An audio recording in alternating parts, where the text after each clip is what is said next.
नमस्कार। वर्णानाम अर्संघानाम रसानाम छंदसामपि मंगलानाम च कर्तारो वंदे वाणी विनायको। दोस्तों, आज की चर्चा हम गीता के प्रथम श्लोक से करेंगे और इससे पहले मैं एक छोटी सी कहानी आपको सुनाना चाहूंगा। कुछ वर्ष पहले की बात है।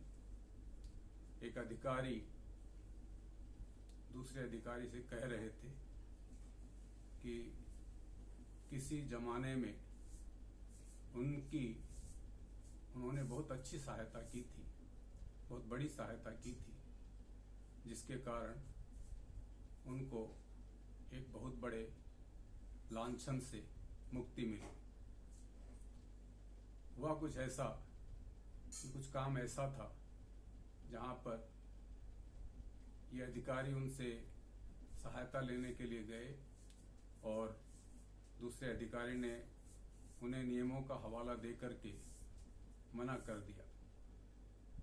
उस वक्त आपस में दोनों में काफी गर्मा गर्मी भी हुई, लेकिन अंत में वो अधिकारी नहीं माने। कुछ वर्ष बाद ऐसे ही कई नियमों के उल्लंघनों के कारण किसी दूसरे अधिकारी को जब दोषी ठहराया गया तो इन अधिकारी के दिमाग में बात आई कि जिस अधिकारी ने उनको मना किया था वो सही थे और उसके कारण वो बचे, अन्यथा वो भी उसमें फंस जाते। ऐसा कई बार मौका आता है, कई बार ऐसे अवसर आते हैं जब व्यक्ति ऊहापोह में होता है, एक संशयग्रस्त व्यक्ति होता है। वो सोचता है कि मुझे इस परिस्थिति में क्या करना चाहिए, क्या नहीं करना चाहिए। धर्म क्षेत्रे कुरुक्षेत्रे संवेता युयुत्सव माम का पांडवाश्रय किम कुर्वतो संजय। यहां पर धृतराष्ट्र एक नेतृत्व है, एक ऐसा नेतृत्व जो अंधा है, विवेक शून्य है, बुद्धि शून्य है। उसका ध्यान केवल एक जगह केंद्रित है कि किसी भी तरह से हर हालत में उसका बेटा राजा बनना चाहिए, पूरा साम्राज्य उसके बेटे को मिलना चाहिए। वह जानता है कि उसके बेटे ने बहुत सारी गलतियां की हैं। उसके बेटे ने युधिष्ठिर और उसके भाइयों को, उसकी पत्नी को उनका अधिकार देने के लिए काफी विद्रोह किया है और लेने नहीं दिया है। ऐसी परिस्थिति में अगर जो भी निर्णय वो लेता है वह निर्णय धर्म के हिसाब से लेता है तो पलड़ा पांडवों का भारी पड़ता है, और अगर धर्म के हिसाब से नहीं लेता है तो युद्ध होता है। और वो चाहता है कि यह युद्ध हो, दुर्भाग्य है। धृतराष्ट्र खुद चाहता है कि युद्ध हो। धर्म क्षेत्रे कुरुक्षेत्रे, कुरुक्षेत्र एक धार्मिक स्थान है। कुरुक्षेत्र में काफी सारे यज्ञ हुआ करते थे, तपस्वी वहां पर तपस्या किया करते थे। उस जगह पे एक युद्ध हो रहा है, तो एक धर्म क्षेत्र में जब युद्ध होता है तो कई बार कहा जाता है कि जब व्यक्ति किसी धर्म क्षेत्र में जाता है तो वहां पर अपने सारे पाप भूलने का प्रयास करता है, उन पापों का निवारण करने का प्रयास करता है। वह सोचता है कि इस धर्म क्षेत्र में आकर के शायद मुझे पाप नहीं करने चाहिए। एक बड़ी विचित्र सोच व्यक्ति के मस्तिष्क में आती है कि मैंने अगर धर्म क्षेत्र में आकर भी पाप किया तो क्या मैंने सही किया? हो सकता है कि मेरे पाप हर उस जगह जहां मैंने किए वहां धर्म क्षेत्र नहीं था, लेकिन यहां तो कम से कम मुझे धर्म का पालन करना चाहिए। यह एक द्वंद्व उसके मस्तिष्क में चलता है, एक विरोधाभास उसके दिमाग में पैदा होता है कि मुझे यहां पर धर्म के हिसाब से चलना चाहिए, या जिस तरह से मैं भूतकाल में करता रहा हूं वैसा ही करता रहूं। व्यक्ति के साथ भी यही होता है।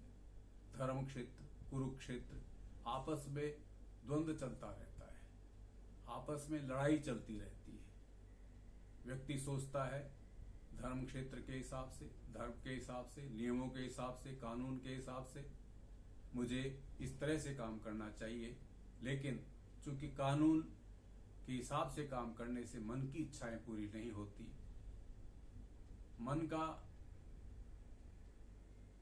दिमाग में जो भी व्यक्ति ये सोचता है कि मुझे अपनी खुद की इच्छाओं को पूरा करना है, खुद के स्वार्थ को पूरा करना है, तो वह हमेशा यही सोचता है कि अगर मैंने धर्म के हिसाब से काम किया तो वह उस परिणाम की तरफ नहीं ले जाएगा जो मेरी इच्छा है।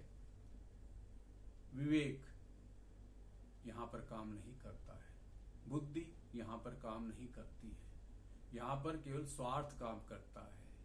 स्वार्थवश व्यक्ति नियमों को भूल जाता है, स्वार्थवश व्यक्ति यह भूल जाता है कि मुझे इस परिस्थिति में अगर इस तरह से करता हूं तो इसका दूरगामी परिणाम बहुत ही अच्छा नहीं होगा। युद्ध कोई अच्छी बात नहीं है, लेकिन युद्ध इसलिए अच्छी बात हो गई धृतराष्ट्र के लिए क्योंकि वह बुद्धि से शून्य हो गया है, विवेक से शून्य हो गया है। उसके मस्तिष्क में केवल एक ही बात चल रही है कि मुझे किसी ना किसी तरह से इस पूरे साम्राज्य के ऊपर आधिपत्य जमाना है, मेरे अपने खुद के लड़के का। सोचने की बात है कि एक धृतराष्ट्र यहां पर बोल रहा है माम का, मेरे, पांडवा, पांडु के पुत्र, विभाजन किया है उसने यहां पर आकर के। स्वयं वह व्यक्ति, उसे मालूम है कि भूतकाल में बहुत सारे ऐसे युद्ध हुए जहां पर पांडवों और धृतराष्ट्र के पुत्रों ने साथ मिलकर युद्ध किए और उनको जीता भी, साम्राज्य की प्रतिष्ठा बढ़ाई। लेकिन उस वक्त वह 105 हुआ करते थे, यहां पर विभाजन कर दिया धृतराष्ट्र ने ही 100 और 5 के बीच। कृष्ण गए, दुर्योधन ने कह दिया कि नहीं, एक सुई की नोक के बराबर भी मैं आपको जगह नहीं दे सकता। सोचने की बात है कि एक संयोग है यहां पर कि वो सुई की नोक ऐसी नोक थी जहां पर कोई मृतात्मा नहीं थी, कोई मरा नहीं था। ब्रह्मांड में कोई ऐसी जगह नहीं थी जहां पर कोई ऐसी जगह हो जहां पर कोई मरा नहीं हो। भगवान कृष्ण से भीष्म ने ये इच्छा जाहिर की थी कि मुझे ऐसे स्थान पर जलाया जाए जहां पर कोई नहीं मरा हो। और जब ब्रह्मांड स्वरूप में भगवान कृष्ण विराट स्वरूप में आए और उन्होंने वो जगह ढूंढी तो सुई की नोक के बराबर थी। सुई की नोक, हम कितना स्पेस एक दूसरे को देते हैं, कितनी जगह हम देते हैं एक दूसरे को। परिवारों में भी यही होता है, समाज में भी यही होता है, राजनीति में भी यही होता है, देशों के बीच, राष्ट्रों के बीच भी यही होता है। क्योंकि कोई भी व्यक्ति यह नहीं चाहता कि वह दूसरे व्यक्ति को सुई की नोक के बराबर भी जगह दे। हर व्यक्ति चाहता है कि मेरा आधिपत्य बना रहे। इस आधिपत्य के लिए मुझे कितना भी गलत करना पड़े मैं करूं, साम दाम दंड भेद, कोई भी नीति के हिसाब से मैं काम करूं, मैं करता रहूंगा। लेकिन मैं नहीं चाहता कि मेरा आधिपत्य कोई मुझसे छीने। धृतराष्ट्र नहीं चाहते थे, बल्कि धृतराष्ट्र के मस्तिष्क में शुरू से ही एक जिदी विषा थी जो कि सबके मस्तिष्क में होती है कि मुझे एक ना एक दिन इस साम्राज्य को, दुर्योधन को सौंप के जाना है। हम भी अपनी इच्छाओं के अधीन कि मुझे इस देश का बहुत बड़ा व्यक्तित्व बनना है, उसके लिए कुछ भी कर सकते हैं, मैं करूंगा। अगर हम लोग सोचते हैं कि मुझे अपने संतान को कुछ विशिष्ट व्यक्ति बनाना है, कोई विशिष्ट व्यक्ति बनाना है, और उसके लिए मुझे भ्रष्टाचार का भी सहारा लेना पड़े तो मैं करूंगा। इच्छाओं के कारण, ऐसी इच्छाएं जो कि आप जानते हैं कि गलत हैं, द्वंद्व चलता है मस्तिष्क में कि मैं क्या सही कर रहा हूं, लेकिन जब बात स्वयं पे आती है और बात जब दूसरे पे आती है तो दोनों में फर्क होता है। जब दूसरा कोई निर्णय लेता है तो हम लोग कहते हैं कि भ्रष्टाचार है, देश में सब भ्रष्ट हैं, देश में सारे निर्णय भ्रष्टाचार से लिए जाते हैं।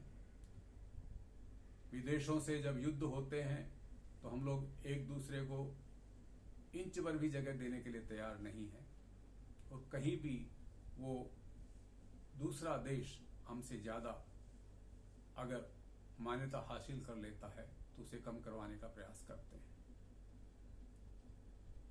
क्यों होता है ऐसा?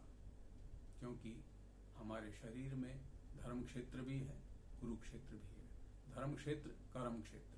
धर्म और कर्म के बीच में हमेशा द्वंद्व होता है, कॉन्फ्लिक्टिंग सिचुएशंस होती हैं, और उन सिचुएशंस के साथ में जब हम चलते हैं तो हम सोचते हैं कि मुझे इस समाज में जो हासिल करना है मैं हासिल करके रहूंगा, किसी ना किसी तरह से मुझे हासिल करना है। वहां पर हम लोग चारवाक के सिद्धांत से सहमत हो जाते हैं।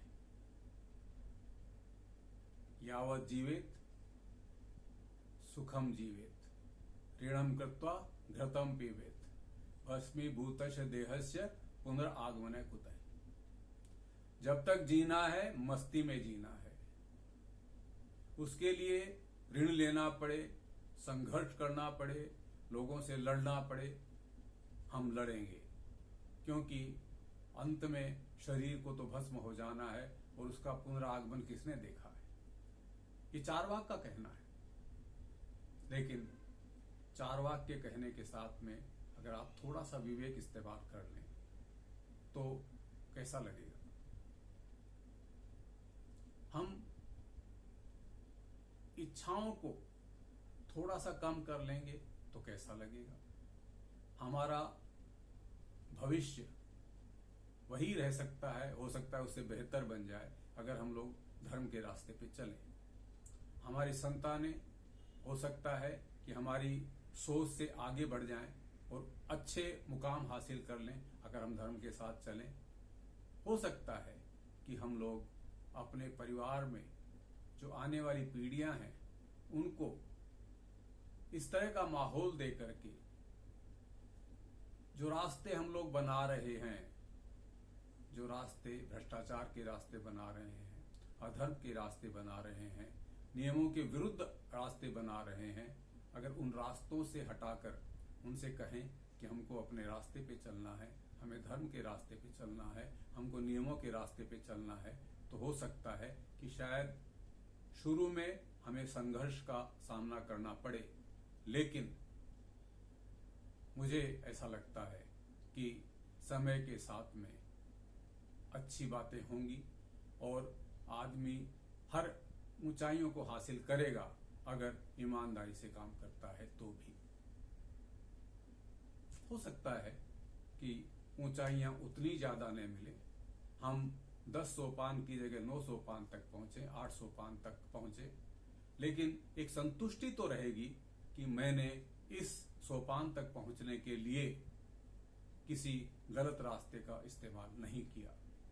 धर्म क्षेत्र, कुरुक्षेत्र, संवेता युत्सव, युद्ध की भूमि में धर्म और कर्म के बीच में जब युद्ध हो रहा है, धर्म एक तरफ दिशा दे रहा है, कर्म के अंदर हमें सफलता चाहिए, दिशा अगर दूसरी ले लेते हैं, धर्म वाली नहीं लेते हैं, तो हम अपने आप पर कुठाराघात तो नहीं कर रहे हैं। जैसा धृतराष्ट्र ने किया, उसने न केवल अपने 100 पुत्रों को खोया, अपने परिवारजनों को खोया, अपने रिश्तेदारों को खोया, अपने समाज, अपने राजनीतिक मित्रों को खोया। पांडवों ने भी बहुत नुकसान झेला, लेकिन अंत में धर्म की जीत हुई। धर्म क्षेत्र और कुरुक्षेत्र के बीच में, धर्म क्षेत्र और कर्म क्षेत्र के बीच में जब युद्ध होता है तो हमेशा ये कहा जाता है कि धर्म की ही जीत होती है। धर्म एव जयते, सत्यमेव जयते। ये बातें गढ़ी गई बातें नहीं हैं, इन बातों में सत्य है। हमारी किताबें, हमारा इतिहास, हमारे पुराण, हमारे ग्रंथ यही बातें बताते हैं कि हमें सही रास्ते पर चलना चाहिए। लेकिन जब सही रास्ते पर चल रहे होते हैं तो उस रास्ते में व्यवधान आएंगे, और व्यवधानों का सामना करने की शक्ति हर व्यक्ति में होनी चाहिए। अगर व्यक्ति व्यवधानों के साथ जूझ नहीं सकता, वह आदमी संघर्ष नहीं कर सकता, तो उसे कहीं ना कहीं सामंजस्य बिठाना पड़ता है, और सामंजस्य बिठा करके बाद में जिंदगी के अंतिम क्षणों में शायद उसे ग्लानि होती है कि मैंने ऐसा क्यों किया। उस ग्लानि से बचने के लिए, उस पश्चाताप से बचने के लिए मुझे लगता है कि हमें एक बार फिर आत्ममंथन करना चाहिए। हर व्यक्ति को आत्ममंथन करना चाहिए कि मैं धर्म की राह पर चलूं, या केवल अपनी इच्छाओं की पूर्ति के लिए मुझे कोई भी रास्ता सूझे, गलत या सही, मैं उसका फायदा उठाता रहूं और जिंदगी में सफलता हासिल करूं। ये विवेक, ये बुद्धि जो कि क्षीण हो जाती है स्वार्थ के कारण, अगर उसको स्वार्थ के भाव से न सोच के निस्वार्थ भाव से, बल्कि एकदम स्थित प्रज्ञ होकर के ये सोच करके कि हो सकता है मैं काम कर रहा हूं, जो परिणाम मिलेगा देखेंगे, लेकिन अपनी तरफ से मेहनत पूरी करें, मुझे लगता है कि सफलता के साथ साथ आपको संतुष्टि भी मिलेगी और ग्लानि का भास नहीं होगा। आज का सत्र हम लोग यहीं पर समाप्त करते हैं और फिर शीघ्र ही मिलेंगे। नमस्कार।